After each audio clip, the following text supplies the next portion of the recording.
ओम नमः शिवाय। ಭಾರತ್ ಮಾತಾ ಶಿವಶಕ್ತಿ ಅವತಾರ್ ಪಿತಾಶ್ರೀ ಬ್ರಹ್ಮ ಬಾಬಾರವರ ವಾಣಿ. ಓಂ. ಪಿತಾಶ್ರೀ ಶಿವ ತಂದೆಯ ನೆನಪಿದೆ. ಮುರಳಿಯ ದಿನಾಂಕ 26/8/2026. ಪ್ರಾತಃ ಕ್ಲಾಸ್ ರಿವೈಸ್ ಕೋರ್ಸ್ 20/8/2020. ಓಂ ನಮಃ ಶಿವಾಯ. ಪ್ರೀತಿಯ ಮಕ್ಕಳೇ, ಕರ್ಮಾತೀತ ಸ್ಥಿತಿ ಎಂದರೆ ಈ ಶರೀರದಿಂದ ಸಾಯುವುದು, ಅಂದರೆ ಸಾಯುವ ಭಯವು ಹೊರಟು ಹೋಗುವುದು. ಈ ದೇಹದಲ್ಲಿದ್ದರೂ ಸಹ ತನ್ನನ್ನು ಆತ್ಮ ಎಂದು ತಿಳಿದುಕೊಳ್ಳುವುದು ಮತ್ತು ಯೋಚಿಸುವುದು. ಈ ಶರೀರವು ನನ್ನದಾಗಿದೆ, ಇಲ್ಲಿ ನಾನು ಕರ್ಮ ಮಾಡಲು ಬಂದಿದ್ದೇನೆ, ಇಂತಹ ಸ್ಥಿತಿಯು ರೆಡಿ ಮಾಡಿಕೊಳ್ಳುವುದು. ಓಂ ನಮಃ ಶಿವಾಯ. ಮಕ್ಕಳ ಪ್ರಶ್ನೆಗಳು ಮತ್ತು ಪ್ರೀತಿಯ ಬಾಬಾರವರ ಸ್ಪಷ್ಟೀಕರಣ. ಪ್ರಶ್ನೆ: ಯಾರಾದರೂ ತಪ್ಪಾಗಿ ಏನನ್ನಾದರೂ ಹೇಳಿದರೆ, ಆದರೆ ಅವರ ಭಾವನೆ ಆಗಿರಲಿಲ್ಲ ಎಂದು ಭಾವಿಸೋಣ. ಆದರೆ ಎದುರಿಗಿದ್ದವರು ಆ ಭಾವನೆಯನ್ನು ಅರ್ಥ ಮಾಡಿಕೊಳ್ಳಲು ಸಾಧ್ಯವಾಗದೆ ತನ್ನ ಬುದ್ಧಿಯಿಂದ ನಿರ್ಧಾರ ಮಾಡಿಬಿಟ್ಟರು, ಅಂದರೆ ಹೇಳುವವರು ಹಾಗೆ ಹೇಳಬಾರದಿತ್ತು ಎಂದು. ಹಾಗಾದರೆ ಆ ಕರ್ಮವನ್ನು ಏನೆಂದು ಕರೆಯುತ್ತಾರೆ? ಉತ್ತರ: ಮಕ್ಕಳೇ, ಅದರ ಲೆಕ್ಕಾಚಾರವು ಹೆಚ್ಚಾಗಿರುವುದಿಲ್ಲ, ಏಕೆಂದರೆ ಮಧ್ಯದಲ್ಲಿ ತಪ್ಪು ಉಂಟಾಗುತ್ತದೆ. ಹೌದು, ನಿಮ್ಮ ಯಾವುದೋ ಮಾತಿನಿಂದ ಅವರಿಗೆ ತೊಂದರೆಯಾಗಿದೆ ಎಂದು ನಿಮಗೆ ತಿಳಿದರೆ ನೀವು ಅವರನ್ನು ಕೇಳಿ ಅದನ್ನು ಸರಿಪಡಿಸಿಕೊಳ್ಳಿ, ಅಥವಾ ನೀವು ಕುಳಿತುಕೊಂಡು ನಿಮ್ಮ ಕಣ್ಣುಗಳನ್ನು ಮುಚ್ಚಿ ಆ ಆತ್ಮವನ್ನು ಎದುರಿಗೆ ಇಟ್ಟುಕೊಂಡು ಕ್ಷಮೆ ಕೇಳಿಕೊಳ್ಳಿ. ಆಗ ನಿಮ್ಮ ಕಡೆಯಿಂದ ಹಗುರವಾಗುತ್ತದೆ. ಸರಿ ತಾನೆ? ಒಳ್ಳೆಯದು. ಪ್ರಶ್ನೆ: ಸತ್ತ ನಂತರವು ಕರ್ಮದ ಯಾವುದಾದರೂ ಲೆಕ್ಕಾಚಾರ ಉಳಿಯುತ್ತದೆಯೇ? ಕರ್ಮಾತೀತದ ಸರಿಯಾದ ಅರ್ಥವೇನು? ಉತ್ತರ: ನೋಡಿ ಮಕ್ಕಳೇ, ಈಗ ತಂದೆಯು ಇದನ್ನೇ ಹೇಳುತ್ತಾರೆ. ತಂದೆಯ ಒಂದು ಶಬ್ದಕ್ಕೆ ಅನೇಕ ಅರ್ಥಗಳಿರುತ್ತವೆ. ಒಳ್ಳೆಯದು. ಈಗ ನೀವು ಹೇಳುತ್ತೀರಿ, ಓಂಕಾರದ ಅರ್ಥವೇನು ಎಂದು ತಿಳಿಸಲಾಗಿದೆ. ತಂದೆಯು ನಿಮಗೆ ಇಂದು ಏನೋ ತಿಳಿಸಿದರು, ನಾಳೆ ಮತ್ತೆ ಎರಡನೆಯದನ್ನು ತಿಳಿಸುತ್ತಾರೆ, ಮೂರನೆಯದನ್ನು ತಿಳಿಸುತ್ತಾರೆ, ನಾಲ್ಕನೆಯದನ್ನು ತಿಳಿಸುತ್ತಾರೆ. ಈಗ ಒಂದು ವಿಷಯದ ಮೇಲೆ ಮುದ್ರೆ ಒತ್ತಲು ಸಾಧ್ಯವಿಲ್ಲ, ಅಂದರೆ ಇದೇ ಇರುತ್ತದೆ ಎಂದು. ನೀವು ಪ್ರಪಂಚದಲ್ಲೂ ನೋಡುತ್ತೀರಿ. ಯಾವುದಾದರೂ ಒಂದು ವಸ್ತುವನ್ನು ತೆಗೆದುಕೊಳ್ಳಿ, ಇದನ್ನು ಏನೆಂದು ಕರೆಯುತ್ತಾರೆ? ಬಟ್ಟೆ. ಒಳ್ಳೆಯದು. ಇದಕ್ಕೆ ಎಷ್ಟು ಅರ್ಥಗಳಿವೆ? ಸೆರಗು, ದುಪ್ಪಟ್ಟ, ಚುನ್ನಿ, ಕುರ್ತಾ, ಬಟ್ಟೆಯ ಅನೇಕ ರೂಪಗಳಿವೆ. ಹೀಗೆ ಒಂದು ಶಬ್ದ ಮತ್ತು ಅದರ ಅನೇಕ ಹೆಸರುಗಳಿರುತ್ತವೆ ಮತ್ತು ಅನೇಕ ಅರ್ಥಗಳು ಇರುತ್ತವೆ. ಹಾಗೆಯೇ ಕರ್ಮಾತೀತ ಎಂದರೆ ಕರ್ಮದಿಂದ ಅತೀತ.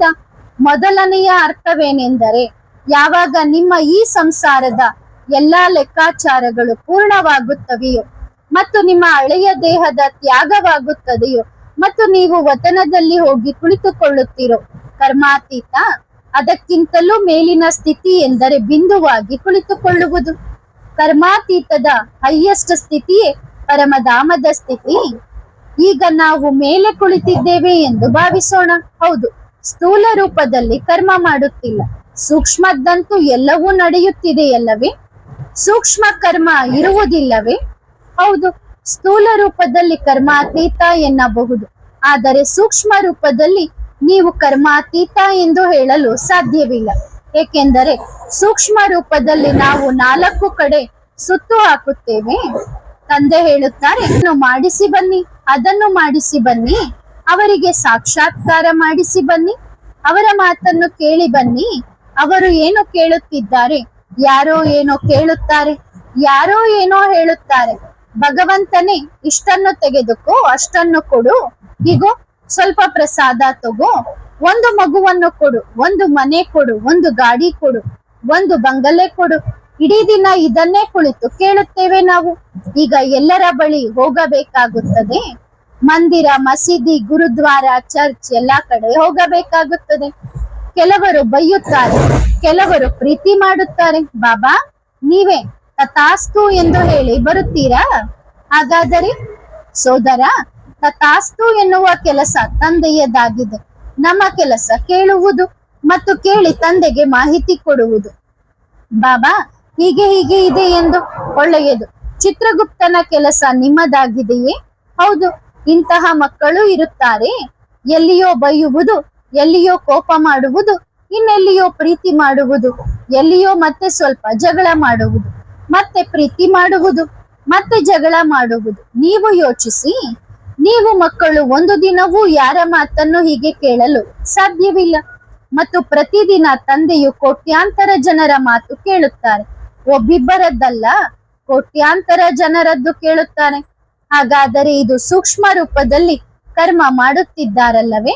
ಎಲ್ಲಿ? ಮಂದಿರದಲ್ಲಿ, ಎಲ್ಲಿ?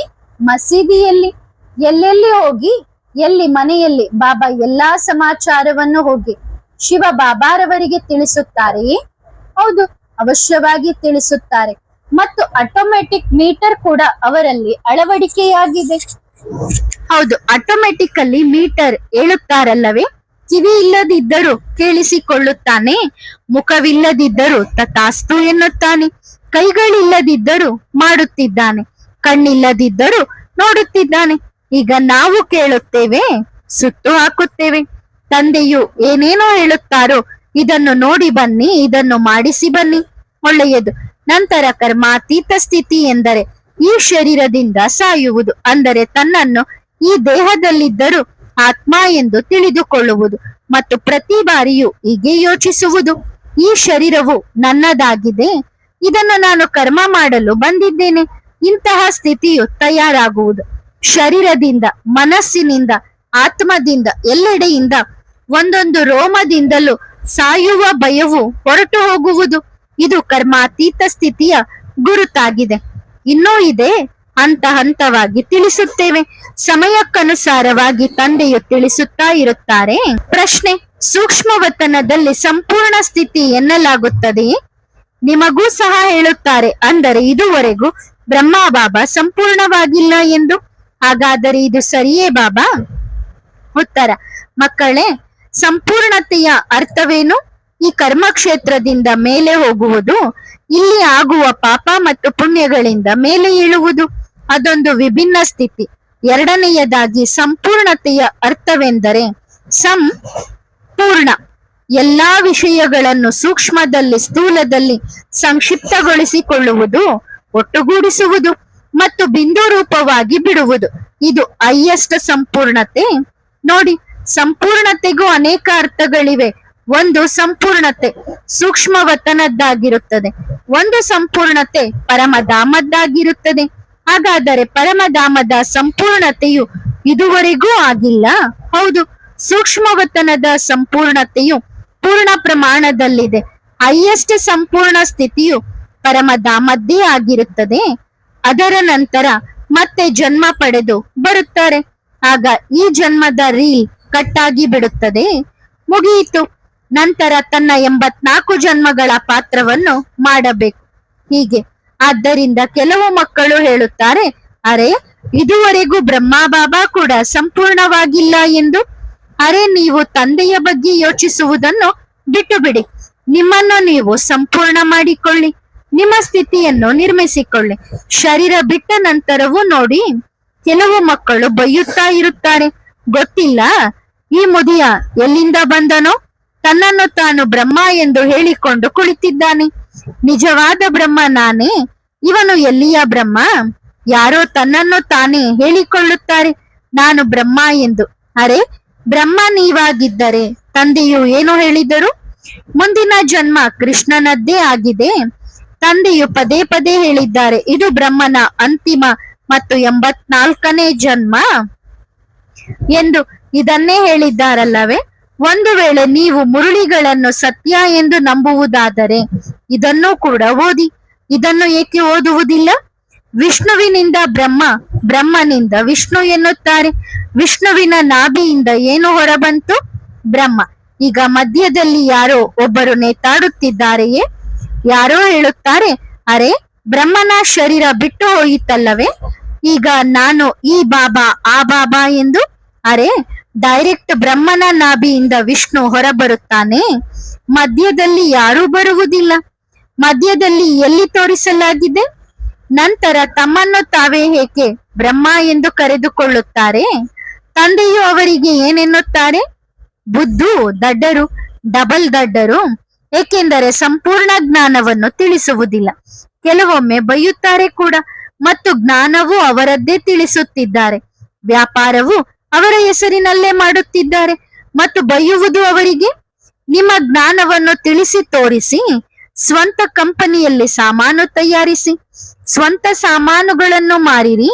ಆಗ ಹೇಳುತ್ತೇವೆ, ಹೌದು, ನೀವು ಸರಿಯಾಗಿದ್ದೀರಿ, ಅಕ್ಯುರೇಟ್ ಆಗಿದ್ದೀರಿ. ತಂದೆಯು ನಮಸ್ಕಾರ ಮಾಡುತ್ತಾರೆ. ಸಾಮಾನು ಕೂಡ ತಂದೆಯದು, ಬೈಯುವುದು ಕೂಡ ತಂದೆಗೇನೆ. ತಮ್ಮನ್ನು ತಾವೇ ಕಂಪನಿಯ ಮಾಲೀಕ ಎಂದು ತಿಳಿದುಕೊಳ್ಳುತ್ತಾರೆ. ಈಗ ಹೇಳಿ, ಎಲ್ಲಿಯ ಮಾಲೀಕ ಅವರು? ಸ್ವಯಂ ಸಾಮಾನು ತಯಾರಿಸಿ ಅವುಗಳನ್ನು ಮಾರಾಟ ಮಾಡಿ. ಮುರುಳಿ ಯಾರದ್ದು? ನೀವು ಹೇಳುವ ಜ್ಞಾನ ಯಾರದ್ದು? ಹಾಗಾದರೆ ತಮ್ಮನ್ನು ತಾವೇ ಏಕೆ ಬ್ರಹ್ಮ ಎಂದು ತಿಳಿದುಕೊಳ್ಳುತ್ತೀರಿ? ಕಳ್ಳ? ಹೌದು, ಇದನ್ನೇ ಹೇಳುತ್ತಾರೆ. ಕಳ್ಳತನ ಮಾಡಿ ಏಕೆ ಮಾರುತ್ತಿದ್ದೀರಿ? ಸಂಪಾದನೆ ಮಾಡಿ ಮಾರಿರಿ. ಸ್ವಂತ ಅಂಗಡಿ ತೆರೆದು ಮಾರಿರಿ, ಸಾಮಾನು ಮಾರಿರಿ, ಸರಿತಾನೆ? ಆದರೆ ಸಮರ್ಪಣಾ ಭಾವದಿಂದ ನನಗೆ ತಂದೆಯ ಪರಿಚಯವನ್ನು 4 ಕಡೆ ಹರಡಬೇಕಿದೆ ಎಂದು ಯೋಚಿಸಿ. ನಾನು ತಂದೆಯ ಸಂದೇಶ ಕೊಡಬೇಕಿದೆ. ನಾನು ನಿಮಿತ್ತನಾಗಿದ್ದೇನೆ. ಏಕೆ? ನಿಮ್ಮನ್ನು ನೀವು ಕೆಲವೊಮ್ಮೆ ಬ್ರಹ್ಮ ಎನ್ನುತ್ತೀರಿ, ಕೆಲವೊಮ್ಮೆ ಯಾರೋ ಲಕ್ಷ್ಮಿ ಎನ್ನುತ್ತಾರೆ, ಇನ್ನು ಯಾರೋ ರಾಧೆ ಅಮ್ಮ ಎನ್ನುತ್ತಾರೆ, ಯಾರೋ ಮಮ್ಮ ಎನ್ನುತ್ತಾರೆ, ಯಾರೋ ಇನ್ನು ಏನೋ ಹೇಳುತ್ತಾರೆ, ಯಾರೋ ಇನ್ನೇನೋ ಎನ್ನುತ್ತಾರೆ. ಇದೇನೋ ಸೋದರ, ತಂದೆಯು ನೀವು ಮಾಡಬೇಕೆಂದು ಬಯಸುತ್ತಾರೆ. ಯಾವುದೇ ತೊಂದರೆ ಇಲ್ಲ. ಸಾಮಾನುಗಳನ್ನು ಮಾರಿರಿ, ಆದರೆ ಸಮರ್ಪಿತರಾಗಿ. ಅಂದರೆ ಬಾಬಾ, ಈ ಜ್ಞಾನ ನಿಮ್ಮದಾಗಿದೆ, ಮುರುಳಿ ನಿಮ್ಮದಾಗಿದೆ, ನಾವು ನಿಮಿತ್ತರಾಗಿದ್ದೇವೆ. ನಾವು ಕೇವಲ ನಿಮ್ಮ ಪರಿಚಯವನ್ನು 4 ದಿಕ್ಕುಗಳಲ್ಲಿ ಹರಡುತ್ತೇವೆ. ಕೇವಲ ನಾವು ನಮ್ಮ ತಂದೆಯ ಸಂದೇಶ ಕೊಡುತ್ತಿದ್ದೇವೆ. ಜ್ಞಾನವೂ ಕೂಡ ಉಲ್ಟಾ ಪಲ್ಟಾ. ಅರೆ, 2 ಸಾಲು ತಂದೆಯದ್ದು ಓದುತ್ತಾರೆ, 10 ಸಾಲು ತಮ್ಮದ್ದನ್ನು ತಿಳಿಸುತ್ತಾರೆ. ಹಾಗಾದರೆ ಅದನ್ನು ಏಕೆ ಓದುತ್ತೀರಿ ಸೋದರ? ಮುರುಳಿಯನ್ನು ಪಕ್ಕಕ್ಕಿಡಿ, ನಿಮ್ಮ ಸಾಲುಗಳನ್ನು ಹೇಳಲು ಶುರು ಮಾಡಿರಿ. ತಂದೆಯದ್ದನ್ನು ಅವಶ್ಯವಾಗಿ ಮಿಕ್ಸ್ ಮಾಡಬೇಡಿ.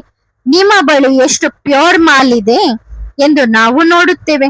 ಎಲ್ಲರೂ ಕಲಬೆರಕೆಯನ್ನು ಮಾಡುತ್ತಿದ್ದೀರಿ, ಕಲಬೆರಕೆಯನ್ನು ಮಾರುತ್ತಿದ್ದೀರಿ.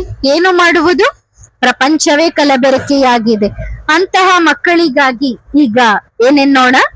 ಶುಭ ಭಾವನೆ ಇದೆ, ಅರ್ಥ ಮಾಡಿಕೊಳ್ಳಿ, ಎಚ್ಚರಗೊಳ್ಳಿ.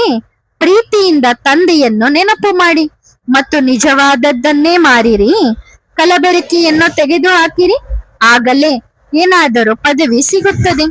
ಒಳ್ಳೆಯದು ಮಕ್ಕಳೇ, ಅವಕಾಶವಿದೆ, ಸಂಪೂರ್ಣ ಅವಕಾಶವಿದೆ. ಪ್ರಶ್ನೆ: ಬಾಂಬೆಯಲ್ಲಿ ಒಬ್ಬ ಸಹೋದರರಿದ್ದಾರೆ. ಅನೇಕರು ಹೇಳುತ್ತಾರೆ ಅವರಲ್ಲಿ ಬಾಬಾರವರ ಅನುಭವವಾಗುತ್ತಿತ್ತು, ಈಗ ಆಗುತ್ತಿಲ್ಲ. ಹಾಗಾದರೆ ಇದೇನು ಬಾಬಾ? ಉತ್ತರ: ಒಳ್ಳೆಯದು. ಮೊದಲು ಬಾಬಾರವರ ಅನುಭವವಾಗುತ್ತಿತ್ತೆ, ಈಗ ಆಗುತ್ತಿಲ್ಲವೇ? ಈಗ ಬಾಬಾ ಹೊರಟು ಹೋದರೆ? ಎಲ್ಲಿಗೆ ಹೋದರು ಬಾಬಾ? ಈಗ ನೋಡಿ ಮಕ್ಕಳೇ, ತಂದೆಯು ಯಾರೆಂದರೆ ಪ್ರತಿಯೊಬ್ಬ ಮಗುವನ್ನು ಭೇಟಿಯಾಗುವವರು ಅವರು ತಂದೆ. ಪ್ರತಿಯೊಂದು ಆತ್ಮದ ಸ್ಥಿತಿ ಇರುತ್ತದೆ. ಯಾವಾಗ ಅವರು ತಂದೆಯನ್ನು ಬಹಳ ಪ್ರೀತಿಯಿಂದ ನೆನಪು ಮಾಡುತ್ತಾರೋ ಆಗ ತಂದೆಯು ಅವರಿಗೆ ಎಲ್ಲಾ ಶಕ್ತಿಗಳನ್ನು ಕೊಡುವುದಿಲ್ಲವೇ? ತಂದೆಯೇ ಅನುಭವ ಮಾಡಿಸುತ್ತಾರೆ. ಆದರೆ ನಿಧಾನವಾಗಿ ಆತ್ಮದ ಸ್ಥಿತಿಯು ಸತೋ ಪ್ರಧಾನ, ನಂತರ ರಜೋ ಪ್ರಧಾನ, ನಂತರ ತಮೋ ಪ್ರಧಾನ ಕೆಳಗೆ ಬಂದು ಬಿಡುತ್ತದೆ. ಹೌದಲ್ಲವೇ?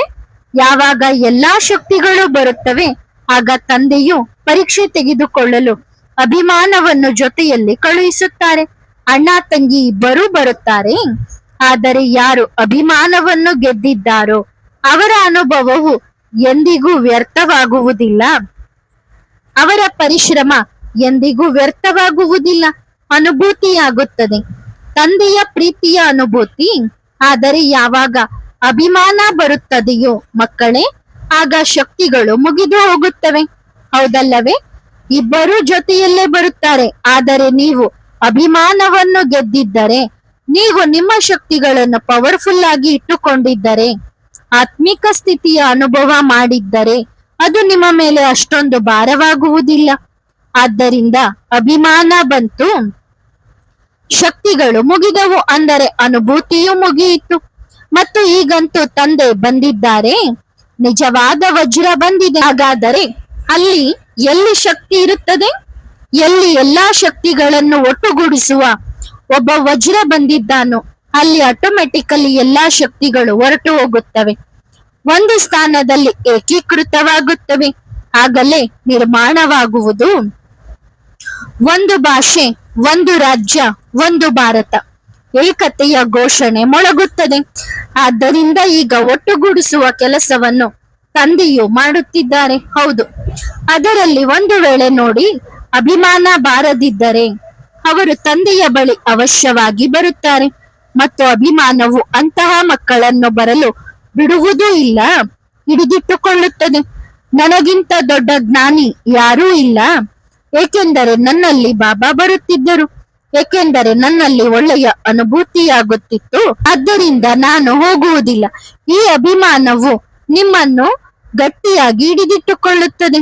ಎಲ್ಲಿ ಪ್ರೀತಿ ಉಕ್ಕಿತೋ, ಶಕ್ತಿ ಉಕ್ಕಿತೋ, ಇಗೋ ಬಾಬಾ ನಾನು ಬಂದೆ, ನಿಮ್ಮ ಪ್ರೀತಿಯ ಮಗು ನಾನು ಬಂದೆ, ನಿಮ್ಮ ಸಿಕಿಲದಿ ಮಗು ನಾನು ಬಂದೆ, ಮುದ್ದಿನ ಮಗು ಬಂದೆ, ನನ್ನ ಅಭಿಮಾನವನ್ನು ಬಿಟ್ಟು ಬಂದೆ.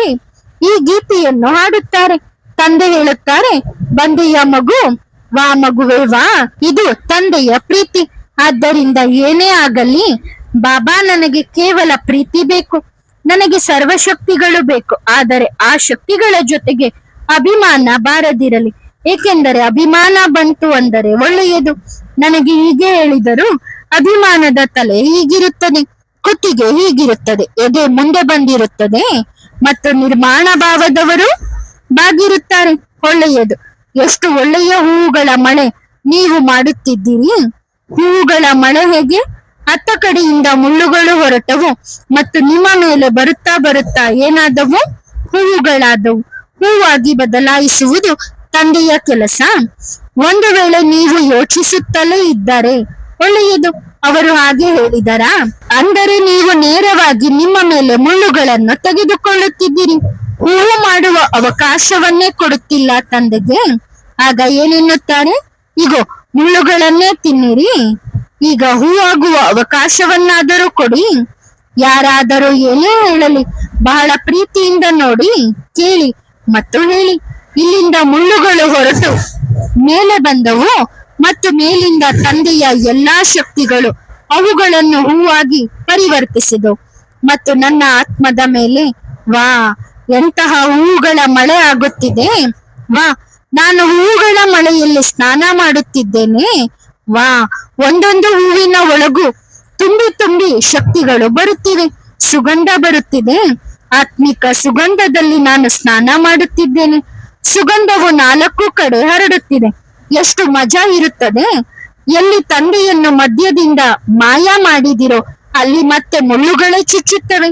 ಹೇಳುತ್ತಾರಲ್ಲವೇ, ಭೀಷ್ಮ ಪಿತಾಮಹರನ್ನು ಕತ್ತಿಗಳಿಂದ ಸೀಳಲಿಲ್ಲ, ಬಾಣಗಳಿಂದ ಸೀಳಿದರು ಎಂದು. ಅವು ಶಬ್ದದ ಬಾಣಗಳೇ ಆಗಿವೆ. ಹೀಗೆ ಯಾರೋ ಯಾರಿಗೂ ಹಾಗೆ ಮಾಡುವುದಿಲ್ಲವಲ್ಲವೇ? ಇವು ಶಬ್ದದ ಬಾಣಗಳು. ನೀವು ಹೀಗೆ ತೆರೆದಿಟ್ಟಿದ್ದೀರಿ, ಹೀಗೂ ಹೊಡೆಯಿರಿ, ನನಗೆ ಬನ್ನಿ ಎಂದು. ಸರಿ ತಾನೆ? ಹೊಡೆಯುತ್ತಿದ್ದಾರೆ. ಅವರು ಹೊಡೆದರು, ಎಷ್ಟು ರಂಧ್ರಗಳನ್ನು ಮಾಡಿದರು, ಏಕೆಂದರೆ ಮಧ್ಯದಿಂದ ತಂದೆಯನ್ನು ತೆಗೆದು ಹಾಕಿದರು. ಮತ್ತು ಎಲ್ಲಿ ತಂದೆಯನ್ನು ತೆಗೆದು ಹಾಕಿದಿರೋ ಅಲ್ಲಿ ಮುಳ್ಳುಗಳೇ ಮುಳ್ಳುಗಳು. ಮತ್ತು ಯಾವಾಗ ಅರ್ಜುನನ ಕಡೆಗೆ ಬಾಣ ಹೋಯಿತೋ ಪ್ರತಿಯೊಂದು ಮುಳ್ಳನ್ನು ಹೂವಾಗಿ ಪರಿವರ್ತಿಸಲಾಯಿತು, ಏಕೆಂದರೆ ಅವನ ಸಾರಥಿ ಯಾರಾಗಿದ್ದರು? ಅಂತಹ ದೊಡ್ಡ ದೊಡ್ಡ ಯುದ್ಧಗಳನ್ನು ಸೋತರು, ಮಹಾರಥಿಗಳು ಸೋತರು.